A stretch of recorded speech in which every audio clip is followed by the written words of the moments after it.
సీతారాముల కళ్యాణం కోసం మనమందరం వెయిట్ చేస్తున్నాం కదా! రేపు ఎప్పుడు తెల్లవారుతుందా? ఎప్పుడు ఆ సీతారాముల కళ్యాణం చూస్తామా అన్నట్టు ఎదురు చూస్తూ ఉన్నాము. సండే కావడంతో పిల్లలు కూడా అందరూ ఇంటి దగ్గర ఉంటారు. చాలా బాగా అయితే జరుగుతుంది రేపు కళ్యాణం కదా! మా కాలనీలో కూడా చాలా బాగా జరుగుతదనమాట. ఇంకా అక్కడ గుడి దగ్గర అన్నీ పనులైతే జరుగుతున్నాయంటండి. మా గల్లీలో అయితే మంచిగా అప్పుడే తోరణాలు అవన్నీ అయితే కట్టారు. పాటలైతే 2 రోజుల నుంచే దేవుడి పాటలు వినిపిస్తూనే ఉన్నాయి మాకైతే. చాలా బాగా జరుగుతది మా కాలనీలో అయితే.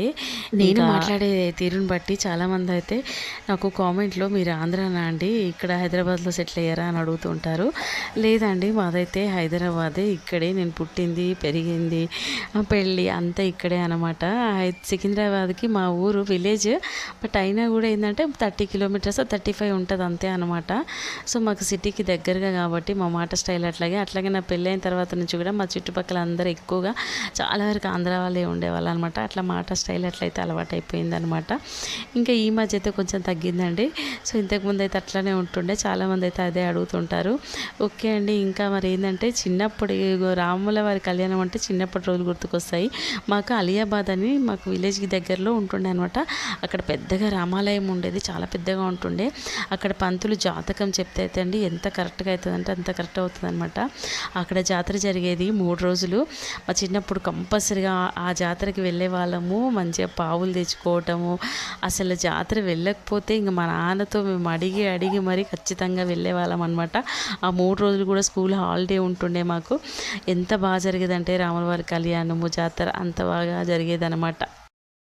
ఇంకొక విషయం ఏంటంటే వంకాయ కర్రీని మా ఇంట్లో ఇలా గట్టిగా వండితే మా పెద్ద పాపకి చిన్న పాపకి ఇష్టము, అలాగే కొంచెం లూజ్గా వండితే మా బాబుకి మా వారికి ఇష్టము. నిజంగా అండి ఒక్కొక్కరు ఒక్కొక్క రకంగా కావాలంటారు.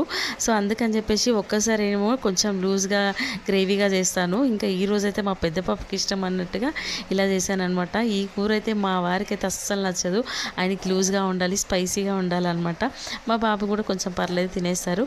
ఇలా ట్రై చేశాను. కూర అయితే అసలు ఎంత బాగా వచ్చిందంటే అండి చాలా సూపర్గా వచ్చింది. ఈ వీడియో మీకు నచ్చినట్లయితే తప్పకుండా లైక్ చేయండి, కామెంట్ చేయండి, నా ఛానల్ని సబ్స్క్రైబ్ చేసుకోండి. కొత్తగా చూస్తున్న వాళ్ళైతే నా వీడియో నచ్చితే తప్పకుండా కామెంట్ అయితే చేయండి ఫ్రెండ్స్, అలాగే సపోర్ట్ చేయండి.